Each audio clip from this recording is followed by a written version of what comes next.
चलिए भाई class number 3 पे आ जाते हैं। टॉपिक हमने शुरू किया है कार्बोहाइड्रेट, और लास्ट टाइम पे मैंने आपको बताया था पीएचए और पीएच के बारे में। तो जो हमारा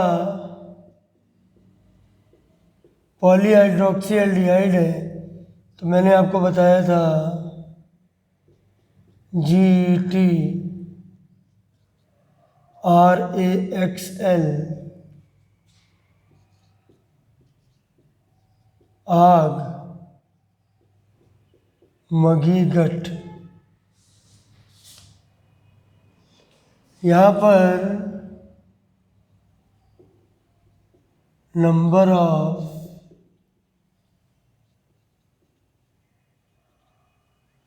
कायरल कार्बन 1 2 3 4 और नंबर ऑफ ऑप्टिकल आइसोमर। देखिए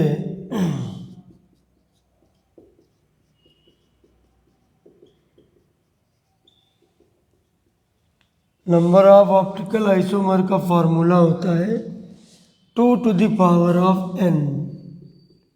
n होता है number of chiral carbon, 2 to the power of n। तो 2 to the power of 1 2 3 4 2 4 8 16।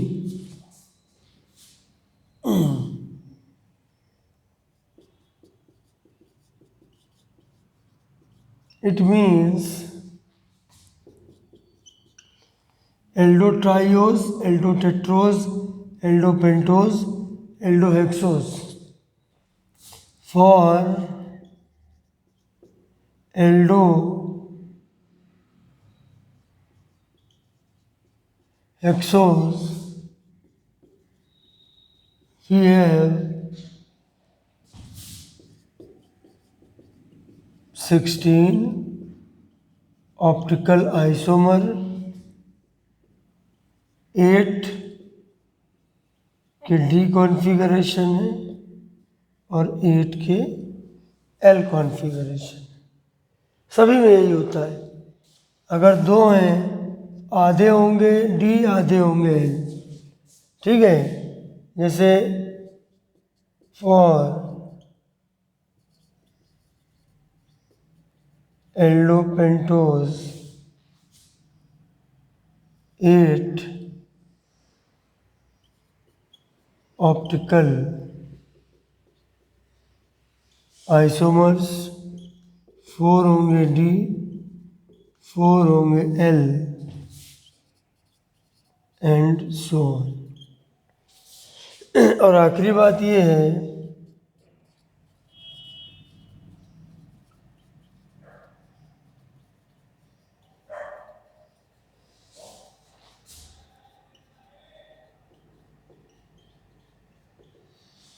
सब बताऊंगा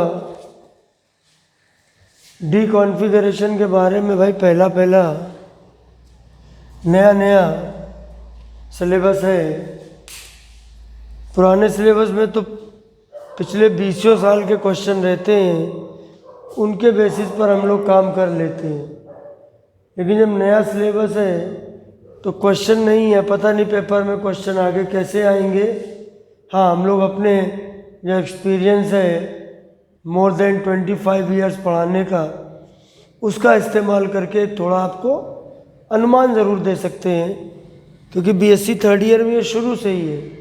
तो जो वहाँ क्वेश्चन पूछे गए हैं उन्हीं को बेस बना के हम लोग काम करेंगे सब्जेक्टिव पेपर का। तो ये तो देखिए आपने लिख लिया कि किसमें कितने कितने होंगे। ठीक है, अब यहाँ पर n है नंबर ऑफ कायरल कार्बन, और ये सब टोटल तुम्हारे बने हुए हैं। अच्छा, एक बार इनके नाम भी बता देता हूँ, सबके मैं एक किनारे से नाम बताता हूँ। ये नाम याद करना है आपको, तो हमारा पीएचए कंप्लीट होगा। बेसिक अच्छा कर देता हूँ और बाकी वो क्वेश्चन जो थर्ड ईयर लेवल में पूछे जाते रहे हैं वो सारे हम लोग क्वेश्चन कर लेते हैं, तो मुझे लगता है कि उससे काम बन जाएगा। देखिए ध्यान से, देखो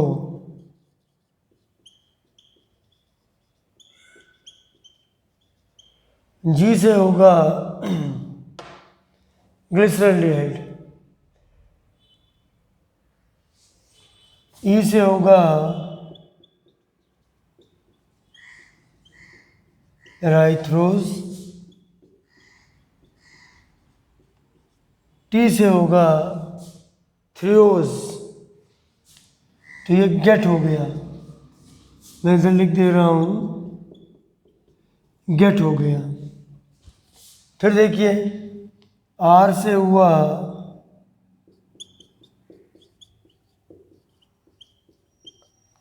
राइबोज,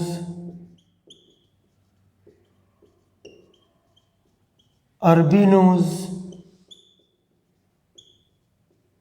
जाइलोज, लाइक्सोज, ये हो गया RAXL। एंड फाइनली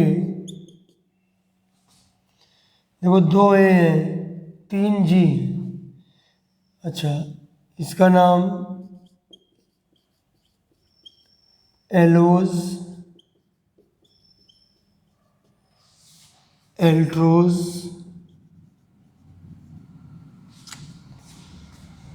ग्लूकोज,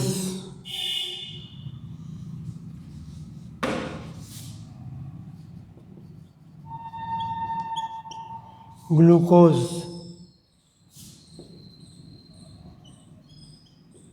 मैनूज,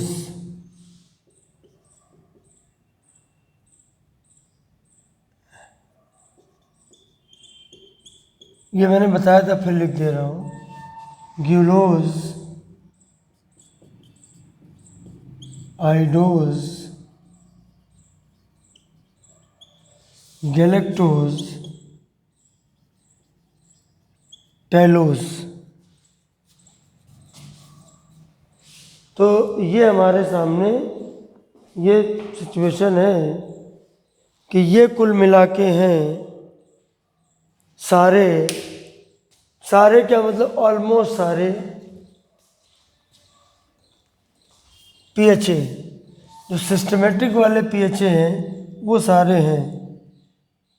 ठीक है, इसमें गौर करना, ये ए, ये ए, ये ए, ये जी, ये जी और ये जी, यहाँ पर गलती हो जाती है। एक बार चेक कर लेता हूँ, glyceraldehyde, erythrose, threose, ribose. Ribose की ज़रूरत अभी आगे पड़ेगी, इस पर विशेष ध्यान देना क्योंकि इसकी ज़रूरत डीएनए में पड़ेगी। और ग्लूकोज तो है ही हमारा इम्पोर्टेंट। एल्बिनोज, जाइलोज, लाइक्सोज, RAXL हो गया, एलोज, एल्ट्रोज, ग्लूकोज, मैनोज, ग्यूलोज, आइडोज, गैलेक्टोज और टेलोज। ठीक है, ये हमारा हुआ PHA।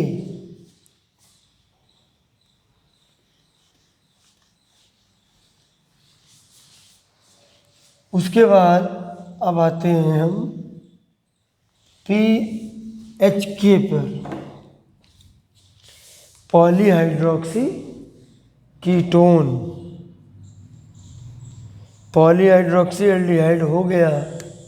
अब हम आते हैं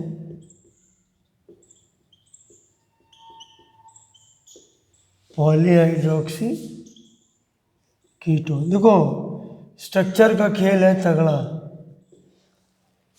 नंबर का बनना पकड़ना काफ़ी स्ट्रक्चर पर डिपेंड करेगा, तो इसलिए स्ट्रक्चर की अच्छी प्रैक्टिस करिए।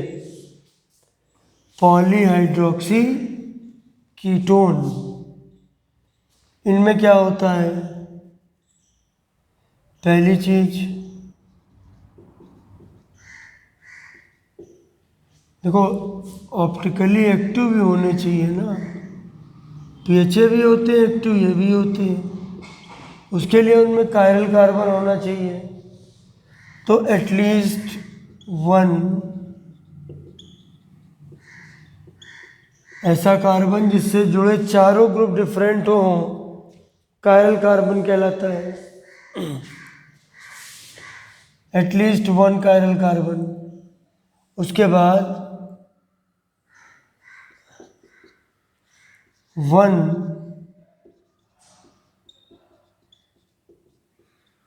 Ketonic group. देखो, कीटोनिक ग्रुप की कंडीशन ये होती है, मतलब कहने का कि सी डबल बॉन्ड हो और उसके दोनों तरफ कार्बन हो और कार्बन सिंगल बॉन्डेड, कार्बन में कोई बॉन्ड डबल ना हो, तो वो बेसिकली कीटोन है ना। और अगर इसको आप हटा भी सकते हो, सीधे सीधे ले लो, तो सी डबल बॉन्ड हो कि दोनों तरफ कार्बन हो तो वो कीटोन होता है। ठीक है, ये लिख के मैं ऐसे लिख दे रहा हूँ, नहीं तो कंफ्यूज हो जाओगे। अच्छा, एक कीटोनिक ग्रुप होता है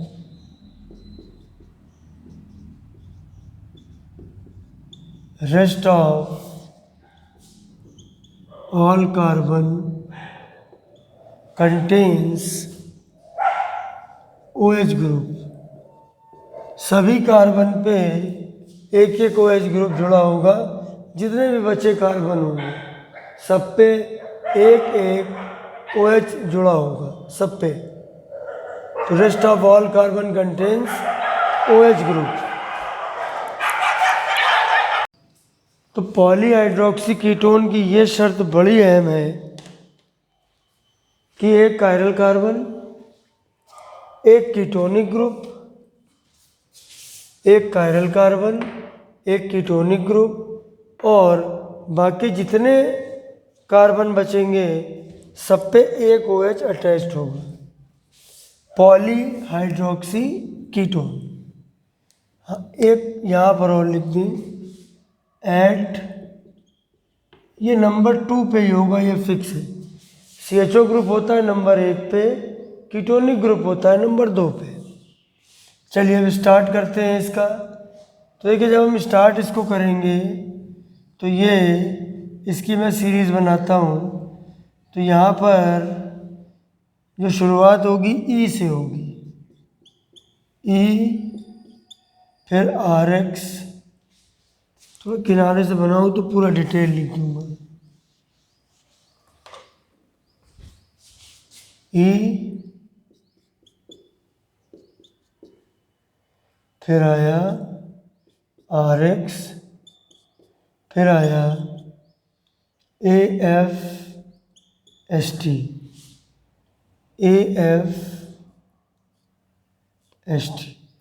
और A जो होता है इसकी जगह एक टर्म P भी होता है, चाहे AFST बोलो और चाहे PFST बोलो,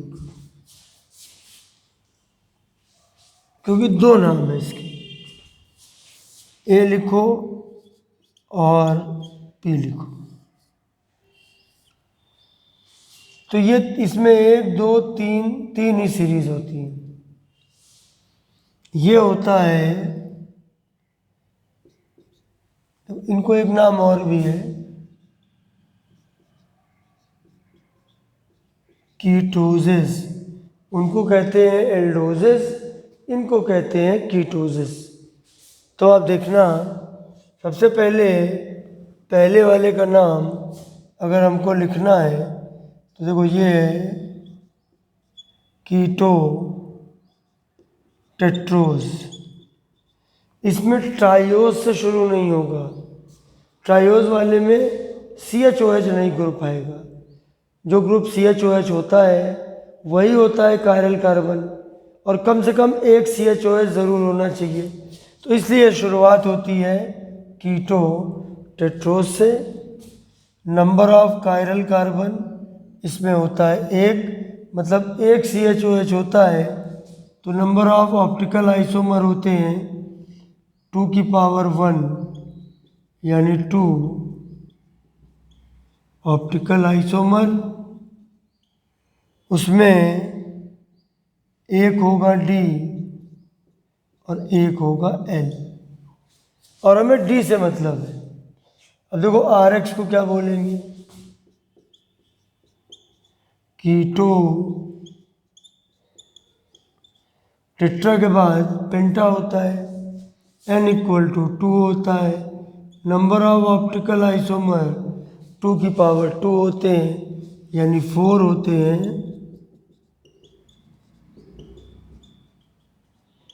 तो 2 होंगे D और 2 होंगे L, और AFST 4 हैं ऐसे, कीटो हेक्सोस। इसमें CHOH होंगे 3, मतलब N=3, 2⁻N मतलब 2⁻3, फार्मूला वही जो भी बताया है। ये हो जाएगा 8 ऑप्टिकल आइसोमर्स, उसमें 4 होंगे D और 4 होंगे L। तो इसमें चार्ट थोड़ा छोटा है, उसमें चार्ट बड़ा था। उसमें ट्रायोस से शुरू हुआ था, इसमें टेट्रोस से शुरू हुआ है। ठीक है,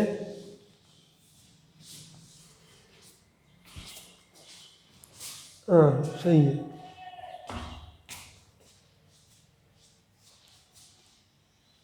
अच्छा, अब जरा इनके नाम हो जाए। अच्छा, इनके नाम में कुछ नाम ऐसे हैं जो अभी पहली वाली सीरीज में आ चुके थे। अब मैं जो बनाने जा रहा हूँ उसको फिर नहीं बनाना। देखिए, जो हमने बनाया था PHA के लिए वो क्या था, गेट आग मगी गट। इसमें कुछ ऐसे हैं जिनके नाम यहाँ रिपीट हुए हैं, क्योंकि नेम याद करने हैं ना, तो ये तो सब याद ही करने पड़े, पहले वाले ये तो सब याद करने पड़े, लेकिन इनमें थोड़ा सा आप बेनिफिट ले सकते हो, तो ध्यान से देखना। वैसे भी इस चार्ट में देखो E आया है, E के नीचे RX आया है, फिर A आया है। 4 नाम ऐसे हैं जो रिलेट हैं, और इसमें एक चीज़ लिखनी है,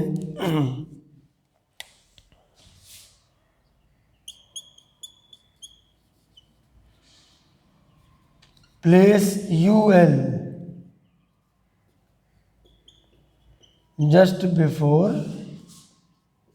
OSE, तो नाम आप इसका बना लोगे। जैसे ये नाम हमने लिखा था एराइथ्रोस, ध्यान से देखना, नाम था एराइथ्रोस, THR और OSE में हमने गैप कर दिया। तो अब हमको करना ये है कि OSE के पहले, तो अगर हम UL लगा दें तो उन नाम से ये नाम भी बना लेंगे। देखिए, ये हमारा रिपीट हो रहा है, E है, R है, X है और A है, ये 4 रिपीट है। तो इसमें ये जैसे हमारा लिखा है एराइथ्रोस, तो एराइथ्रोस में क्या करोगे, देखिए बीच में हम लगा देंगे UL, तो नाम अब क्या बनेगा, ये नाम बनेगा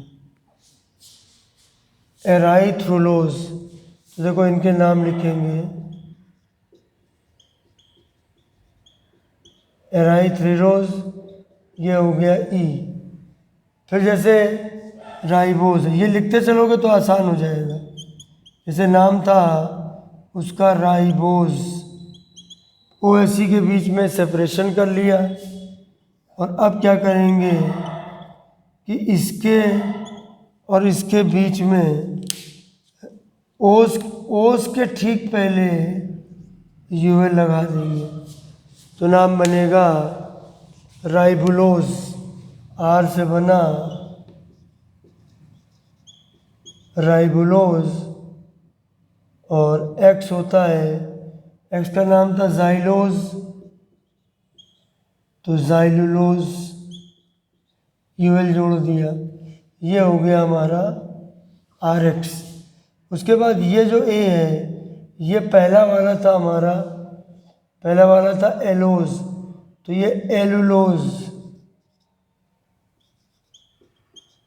आजकल अल्लू अर्जुन का धमाका चल रहा है अपने नॉर्थ इंडिया में, ठीक है। तो वही अल्लू आ गया, देखो ये एलुलोज, एलुलोज है। और उसके बाद बाकी जो नाम है, देखो एफ है आपका जाना पहचाना, फ्रक्टोज।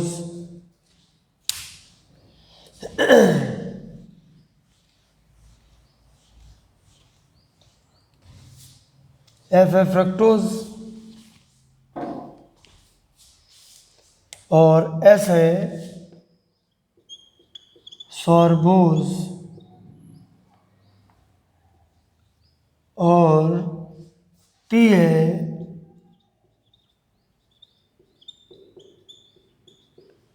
टैगाटोज।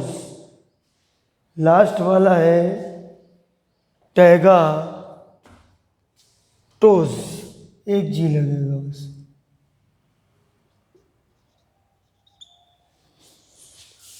ठीक है, तो जो ये चार नेम है, ये हो गया आपका ए एफ एस टी। और जो ये वाला एलुलोज नाम है, इसका एक नाम साइकोज भी है। एलुलोज को साइकोज भी कहते हैं, इसीलिए मैंने ए और पी लिखा था। तो ये हो गए आपके, क्या हो गए, ये हो गए आपके पीएच के। तो पीएच ए हो गया और पीएच के हो गया, दो आपके बेसिक चीज हो गई। अच्छा, पीएच के और पीएच ए, इनको कलेक्टिवली कहते हैं, इसको स्टार बना के लिखिए, पीएच ए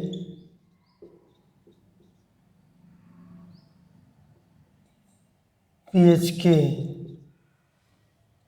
इसके पहले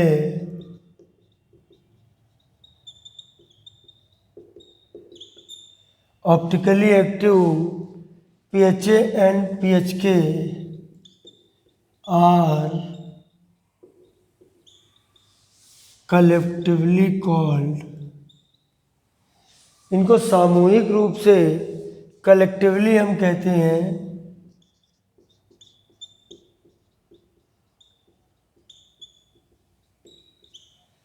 मोनोसैकेराइड्स। ठीक है, इनको हम कलेक्टिवली कहते हैं मोनोसैकेराइड। तो हमारे पास ऑप्टिकली एक्टिव डेफिनेशन में जाएंगे, ऑप्टिकली एक्टिव कंपाउंड जो या तो पीएचके और पीएचए हैं, और या ऐसे कंपाउंड जिनके हाइड्रोलिसिस से पीएचके और पीएचए मिलते हैं। तो देखिए,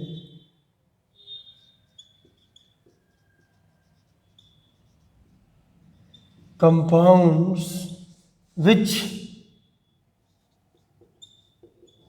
after hydrolysis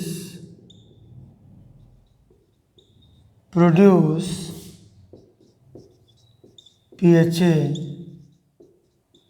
and PHK.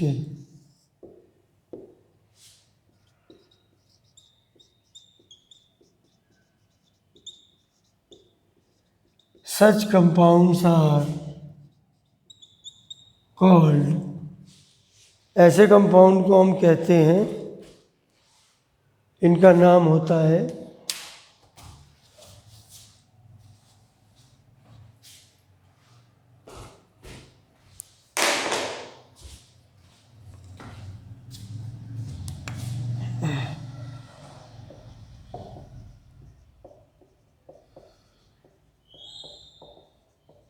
oligosaccharides and polysaccharides। ये पूरा आपका स्ट्रक्चर का खेल आ रहा है, ध्यान से समझिएगा कि जो PHA और PHK होते हैं उनको हम कहते हैं कलेक्टिवली मोनोसेकेराइड,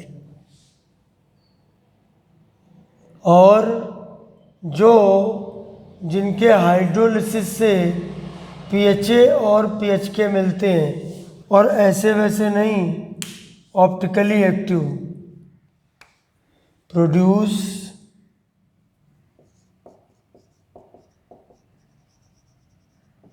ऑप्टिकली एक्टिव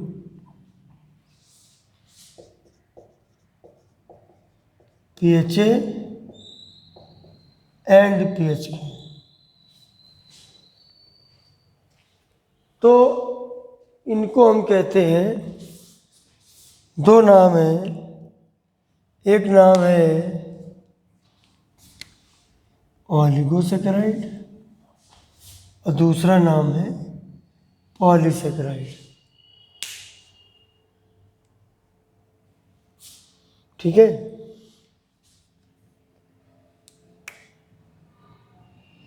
और देखो ये विशेष कॉन्सेप्ट को आपके क्लियर करने के लिए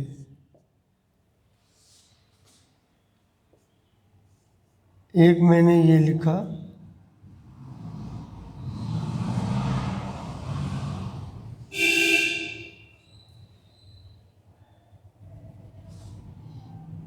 ये लिखा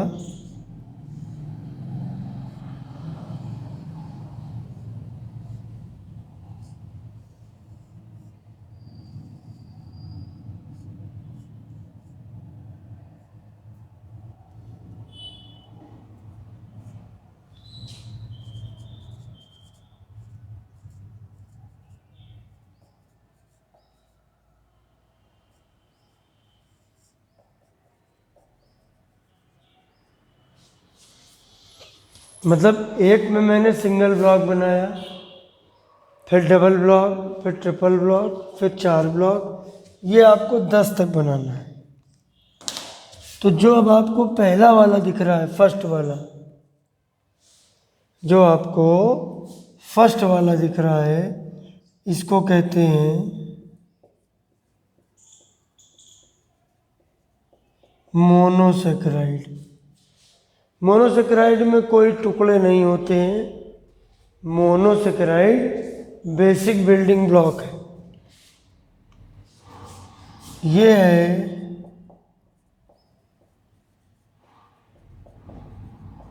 डाइसेकेराइड, इसमें 2 मोनोसेकेराइड होते हैं। जैसे मोनोसेकेराइड को हमने लिख दिया M, ये लिख दिया M, इसमें 2M, इसमें 3M, इसमें 4M, और ऐसे 10 तक जाएंगे। तो ये डाइसेकेराइड हुआ,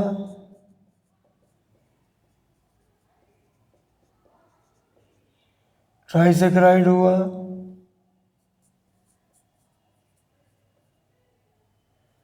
tetra,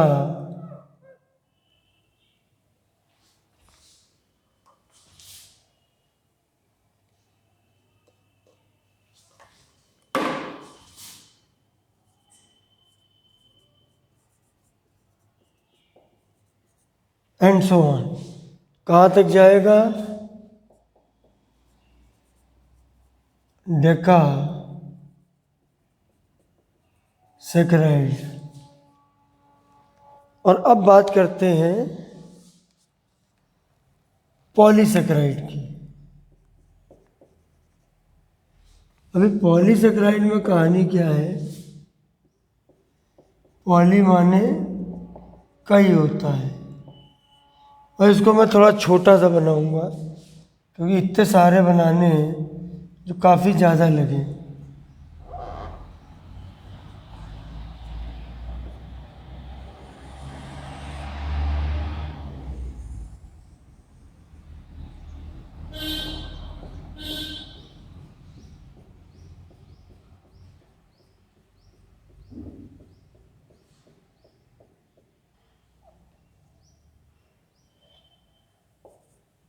number of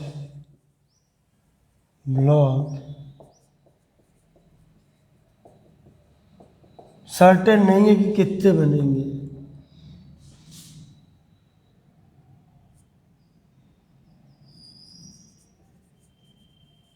although greater than 10, 10 से ज़्यादा होंगे। ये आपके सामने मैंने सारा खेल दिखाया। देखो ये सब एम,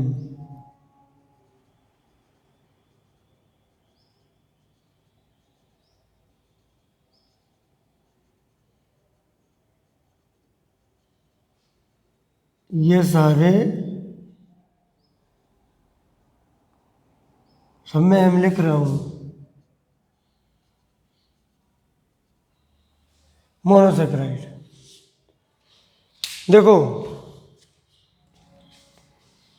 जब मैं इसको तोड़ूंगा तो मोनोसेक्राइड के 2 मॉलिक्यूल मिलेंगे। देखो सेक्राइड का मतलब भी मीठा होता है, इसका मतलब भी कार्बोहाइड्रेट से है। डाइसेक्राइड को तोड़ेंगे और ऐसे नहीं तोड़ेंगे, वाटर फेंक के मारेंगे, यानी कि इसको हम इसका हाइड्रोलिसिस कराएंगे तो मोनोसेक्राइड के 2 मॉलिक्यूल मिलेंगे। और ट्राइसेक्राइड क्या होता है? जिसके हाइड्रोलिसिस से मोनोसेक्राइड के 3 मॉलिक्यूल मिले, जिसके हाइड्रोलिसिस से मोनोसेक्राइड के 4 मॉलिक्यूल मिले, वो होता है टेट्रासेक्राइड। और जिनके यहाँ तक चलेगा, कहाँ तक? 10 तक, डेकासेक्राइड तक। और उसके बाद आप देखोगे तो फिर नंबर अब बहुत सारे होंगे, उसमें हो जाएगा पॉलीसेक्राइड। तो ये बेसिक बिल्डिंग ब्लॉक है, इसका हाइड्रोलिसिस नहीं होता है। एग्जाम में विशेष की जगह आप विशेष भी लिख सकते हो, रिमार्क है वो, तो विशेष की जगह आप रिमार्क लिख दो, ठीक है। तो ये हमारा शुरुआत का हुआ। अब अगली चीज़ जो इसकी आएगी, देखिए पहले तो हो गया कि what do you mean by carbohydrate. Carbohydrate का हमारा इंट्रोडक्शन तो हो गया। अब बेसिक की पकड़ में हमको कुछ आया, अब आगे बढ़ते हैं और क्लासिफिकेशन ऑफ। अब मैं आपको डेफिनेशन समझा पाया हूँ कि कार्बोहाइड्रेट है भला क्या है ये। अब मैं आपको समझा पाया हूँ इसका बेसिक। अच्छा, अब मैं पहले क्वेश्चन में बढ़ता हूँ।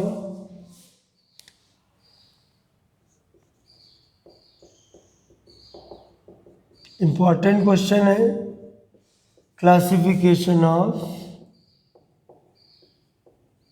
कार्बोहाइड्रेट्स। तो यहाँ पर हम 3 तरह के अलग अलग तरीकों से उसको क्लासीफाई करेंगे।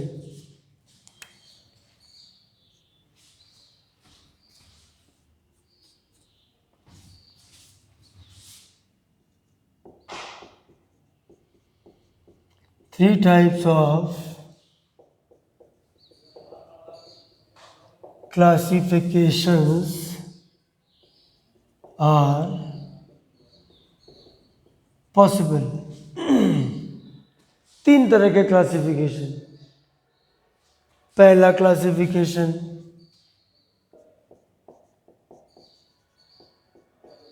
फर्स्ट क्लासिफिकेशन,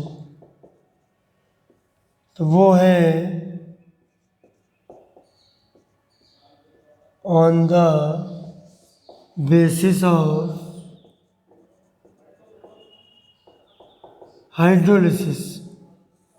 हाइड्रोलिसिस के बेसिस पर 3 टाइप होते हैं। पहला होता है मोनोसेक्राइड, दूसरा होता है ओलिगोसेक्राइड्स, तीसरा होता है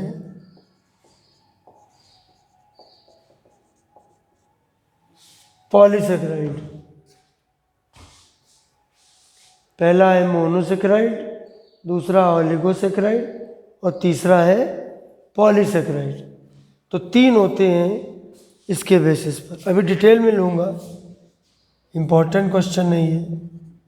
पहला क्वेश्चन हो गया introductory note, what do mean by carbohydrate. अगर पूछा जाए 3 मार्क्स में आने के चांसेस रहेंगे, तो second classification,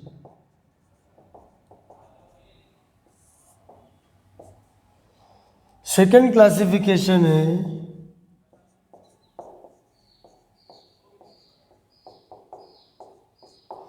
on the basis of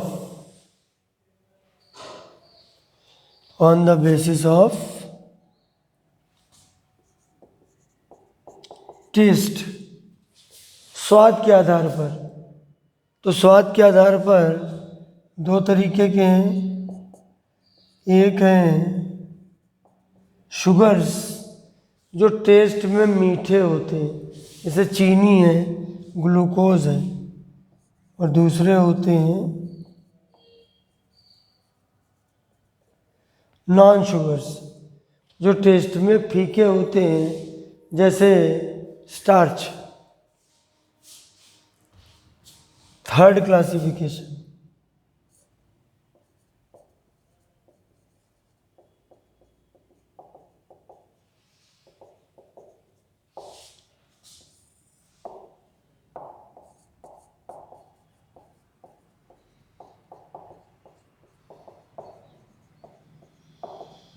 on the basis of reducing nature। तो पहला होता है रिड्यूसिंग शुगर और दूसरा होता है नॉन रिड्यूसिंग शुगर। तो ये हमारे 3 तरह के क्लासिफिकेशन है, इनको हमको एक एक करके समझना है, क्या होता है, किसमें क्या क्या करना है। तो 3 तरह का क्लासिफिकेशन, अलग से भी पूछ सकते हैं और एक साथ भी पूछ सकते हैं। तो पहले क्लासिफिकेशन पे आते हैं।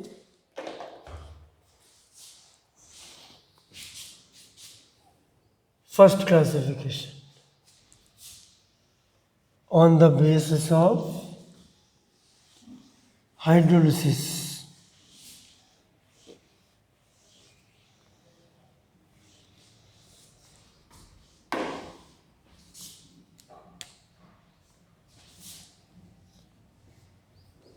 इसको नंबर ए पे डालिए।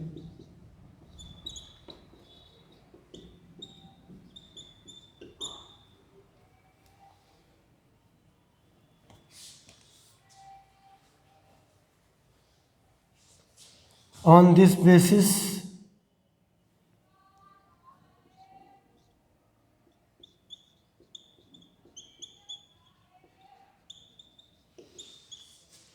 carbohydrates may be of 3 types.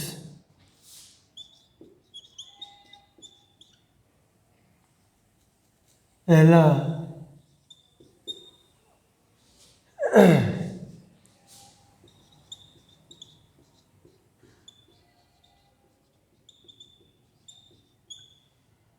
Monosaccharides,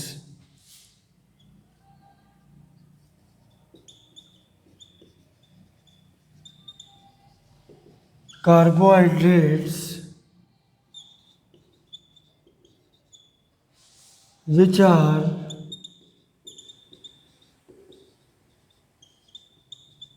not hydrolyzed, which cannot be hydrolyzed। ये भी ठीक है, which are not hydrolyzed। इतनी बड़ी इंग्लिश आती है टीचरों को।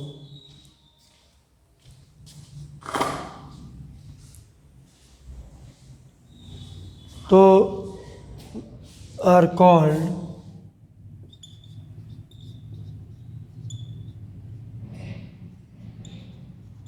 Monosaccharides.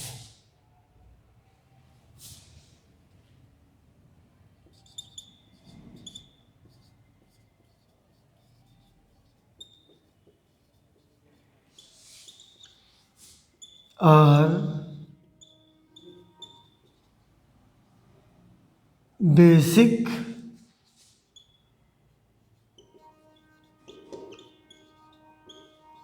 building blocks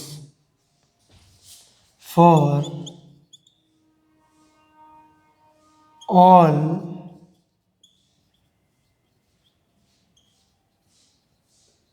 carbohydrates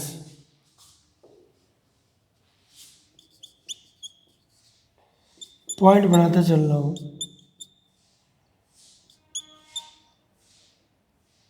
any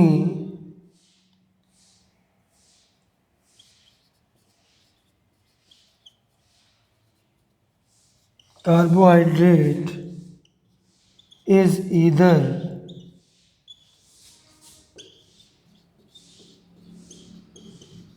a monosaccharide or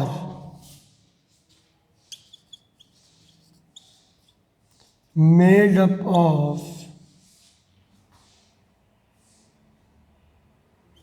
two or more monosaccharide. तो ये बड़ी इंटरेस्टिंग चीज़ है। कोई भी कार्बोहाइड्रेट या तो मोनोसेक्राइड होता है और या फिर दो या दो से ज़्यादा मोनोसेक्राइड से मिलकर बना होता है। और वो मोनोसेक्राइड सेम भी हो सकते हैं और डिफरेंट भी हो सकते हैं। सेम भी हो सकते हैं और डिफरेंट भी हो सकते हैं। मोनोसेक्राइड की डेफिनेशन दी, इनका हाइड्रोलिसिस नहीं होता है, बेसिक बिल्डिंग ब्लॉक होते हैं। अब किसी ने कहा एग्जाम्पल, तो तुम्हारे पास इतने हमने तुमको एग्जाम्पल बता दिए कि पन्ना भर देना पूरा कस के। देखो, अगर हम बात करें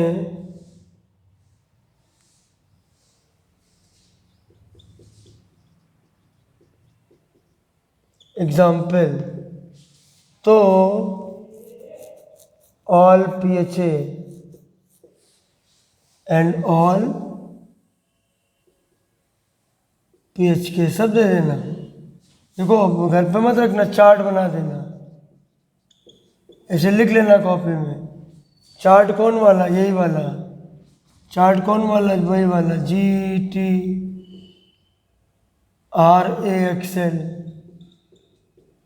आगे आप समझ जाओगे।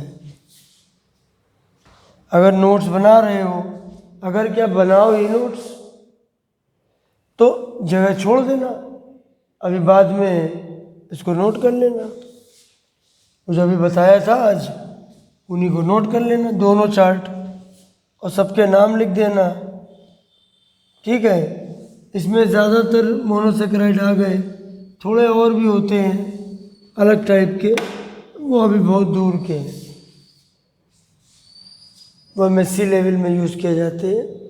तो ये हमारा हो गया monosaccharide.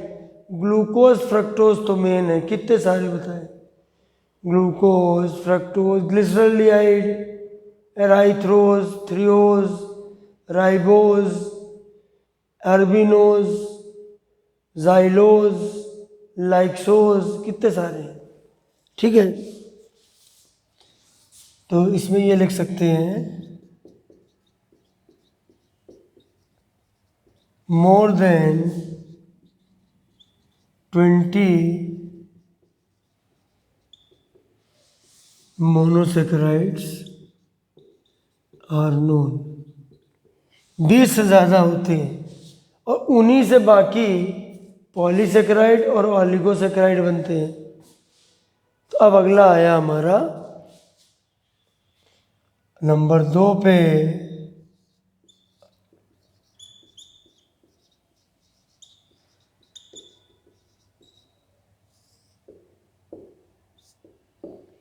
ऑलिगोसेक्राइड्स।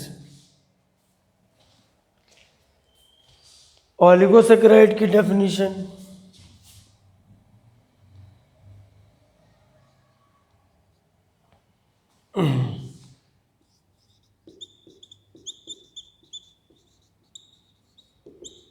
carbohydrates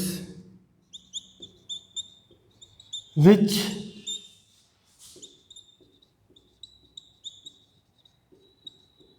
on hydrolysis produce 2 to 10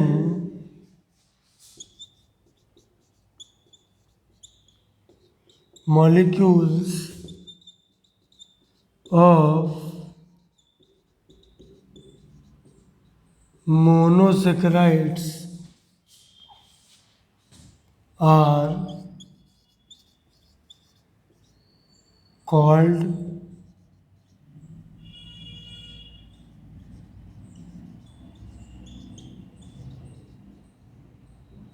oligosaccharides.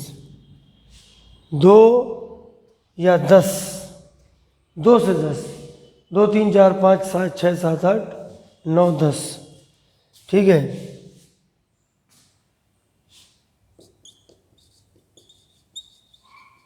It means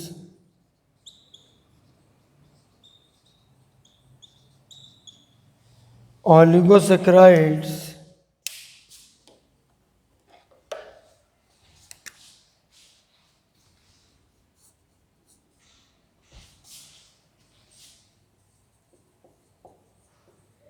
are made up of 2 to 10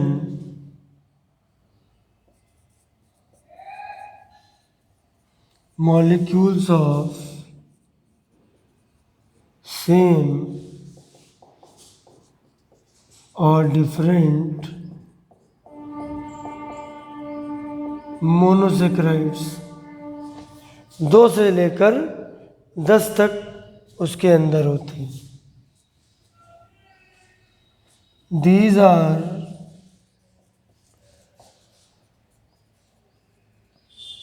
further classified as number 1 डाइसैकराइड्स, obvious है कि 2 मिलेंगे। 2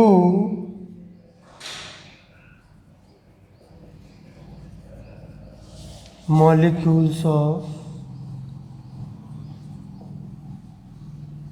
monosaccharides after hydrolysis। तो 2 मिले तो हो गया disaccharide,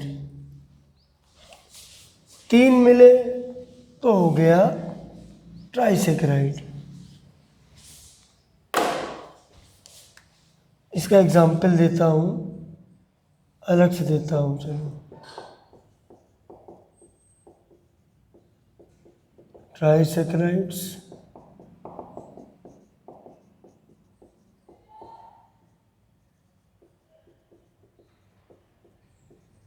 and so on.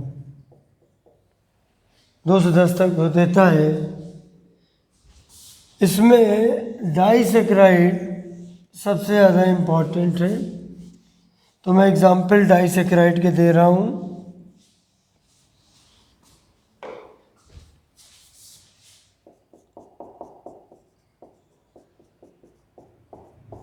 Examples of disaccharides. पहला माल्टोज, जिसको माल्ट शुगर भी कहते हैं। फॉर्मूला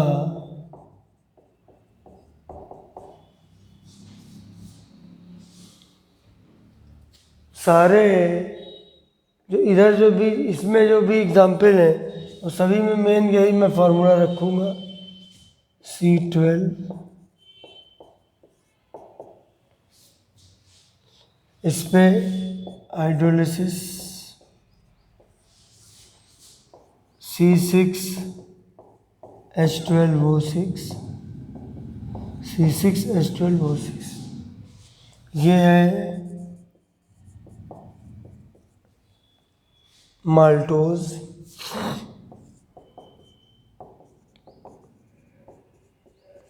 देखो कार्बोहाइड्रेट सारे डी होते हैं, सारे, और अल्फ़ा जो है वो मैं बताऊंगा अभी आपको। और दूसरा भी है अल्फ़ा डी ग्लूकोज। तो मतलब कोई भी डाइसेक्राइड है या कोई और तुम्हारा पॉलीसेक्राइड है, उनमें सेम यूनिट भी हो सकते हैं, डिफरेंट भी हो सकते हैं। तो यहाँ पर दोनों मॉलिक्यूल सेम है, ठीक है। दूसरा हमने लिया सुक्रोज, जिसको कहते हैं गन्ने की शक्कर। इसका फार्मूला भी वही है, C12H22O11।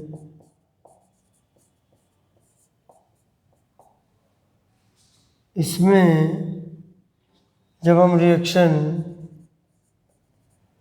देखो वाटर के साथ रिएक्शन वही है हाइड्रोलिसिस, और इसका फॉर्मूला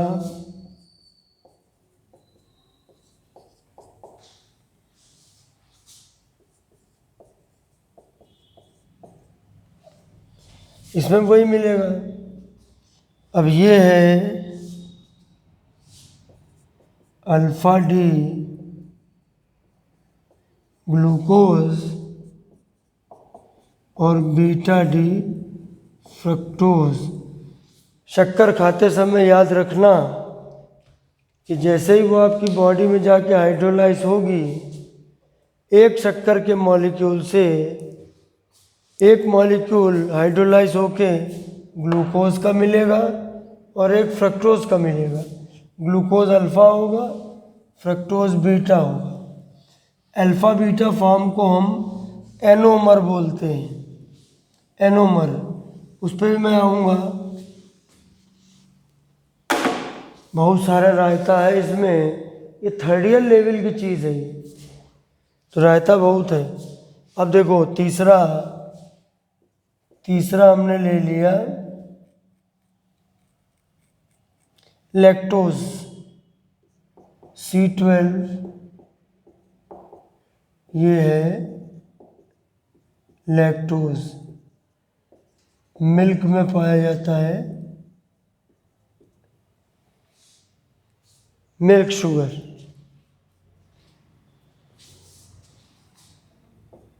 मैं लैक्टोज के टेस्ट को भली भांति जानता हूँ। उतना मीठा नहीं होता है टेस्ट में, पता नहीं शायद होता हो, लेकिन फ्रक्टोज सबसे मीठी शुगर है, सबसे मीठी सारे कार्बोहाइड्रेट में। और जो चीनी होती है उसमें आधा हिस्सा ग्लूकोज का, आधा हिस्सा फ्रक्टोज का। तो अगर हम दूध में चीनी मिला देते हैं तो जो मिठास होती है वो तो चीनी की मिलती है हमको। अब मैं तो दूध बिना चीनी के ही पीता हूँ हमेशा, 10 साल हो गए। दूध में चीनी डाल के मुझे नहीं, दूध ऐसा फीका अच्छा लगता है। तो जब मैं उसको पी रहा हूँ तो उसमें भी मुझे मिठास मिलती है, वो मिठास होती है लैक्टोज की। इसमें वही मिलेगा C6H12O6, C6H12O6, beta D glucose और बीटा डी गैलेक्टोज। जो चार्ट बनाया था उसमें ये सब नाम आते हैं। ये हमारा हो गया ओलिगोसैकेराइड। अब तीसरा बचा है, तो आज का आखिरी टॉपिक यही है कि जो थर्ड वाला है, पहले क्लासिफिकेशन का थर्ड टाइप, पॉली का मतलब होता है कई,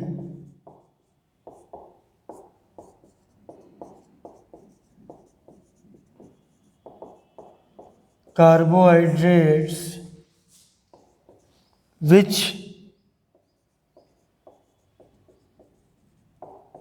on hydrolysis produce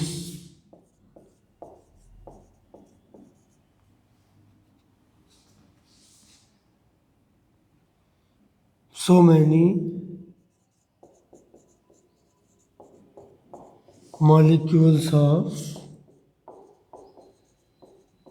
monosaccharides are called polysaccharide. Example में स्टार्च चावल में, आलू में होता है।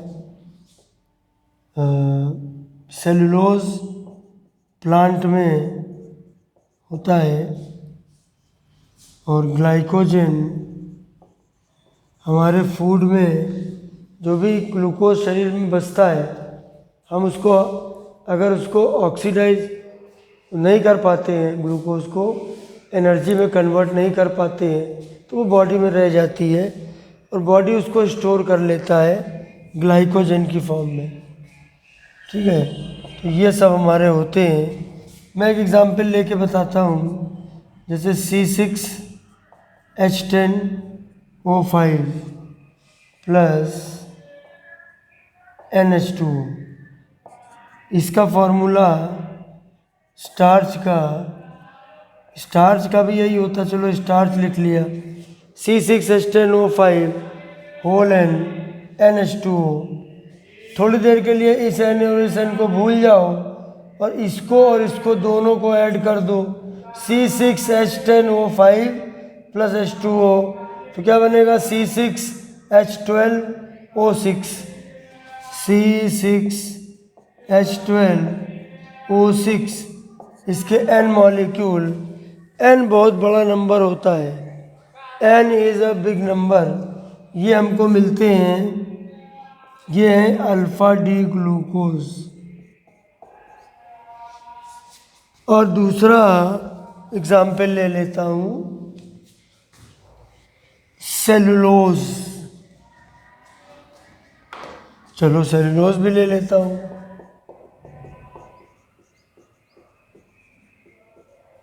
सेलुलोज, उसका भी फॉर्मूला यही होता है, होल N NH2O। देखो N को भूल जाया करो, N इसमें भी H2O को इसमें जोड़ो तो H12 और 2 मिलकर 12 हो जाएगा, 5 1 मिलकर 6 हो जाएगा और N मॉलिक्यूल मिल जाएगा C6H12 O6, ये है बीटा डी ग्लूकोज। ठीक है, एक क्लासिफिकेशन हो गया। दूसरा क्लासिफिकेशन है on the basis of taste, और तीसरा है on the basis of reducing nature. ये अगले टर्म में बताऊंगा। जय हिंद।